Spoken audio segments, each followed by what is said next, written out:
శాంతియుతంగా పోరాడి తెలంగాణను సాధించిన ఘనత బీఆర్ఎస్ అధినేత కేసీఆర్కే దక్కుతుందన్నారు ఎమ్మెల్సీ కవిత. కేసీఆర్ చచ్చుడో తెలంగాణ తెచ్చుడో అనే నినాదంతో మలిదశ ఉద్యమాన్ని కీలక మలుపు తిప్పారని గుర్తు చేశారు. దీక్షా దివస్ స్ఫూర్తితో శాంతియుతంగా ప్రజా ఉద్యమాలను నడిపిస్తూ ప్రభుత్వ అరాచకాలపై పోరాటం కొనసాగిద్దామని కవిత పిలుపునిచ్చారు.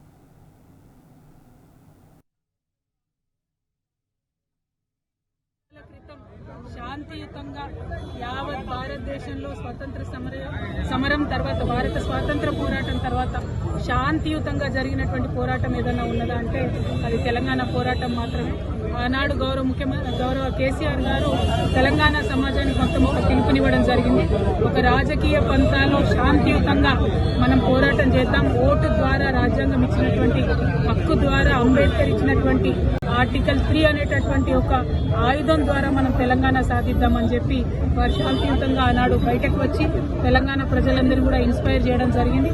తదనంతరం జరిగినటువంటి పరిణామాలలో మరి రాజకీయ పందాతో పాటు పోరాట పందాన్ని కూడా ఎంచుకోవాలి మనం. అది నా దీక్షతోనే ప్రారంభం కావాలి.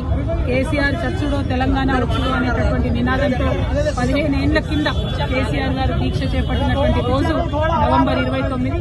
సో ఇది కేవలం తెలంగాణ ప్రజలకే కాదు, 50 మంది భారతదేశ ప్రజలకు కూడా ఒక ఇన్స్పిరేషన్ లాగా ఉండేటటువంటి ఒక స్ఫూర్తినిచ్చేటటువంటి రోజు. ఆ సంఘటన తెలంగాణ ఉద్యమాన్ని మలుపు తిప్పినటువంటి రోజు కాబట్టి మరి వాళ్ళ తెలంగాణ వ్యాప్తంగా పెద్ద ఎత్తున కోట్లాదిగా ప్రజలు పాల్గొని ఈ సంబరాలను చేస్తూ ఉన్నారు.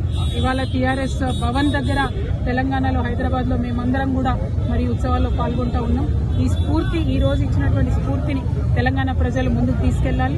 శాంతియుతంగా ప్రజా ఉద్యమాలు సాధించుకోవాలి. ఇప్పుడు ఏదైతే కాంగ్రెస్ ప్రభుత్వం ఉందో వారు తెలంగాణ ప్రజలను అనేక అంశాల్లో విఫలం చేసినారు.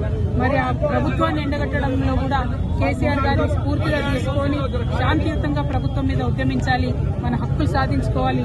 మీ వెంట ఈ గులాబీ జెండా ఉంటుందని చెప్పి మీ అందరు కూడా తెలియజేస్తూ కేసీఆర్ గారు ఇచ్చిన స్ఫూర్తితో ముందుకెళ్తామని తెలియజేస్తూ ఉన్నాం. జై తెలంగాణ, జై కేసీఆర్.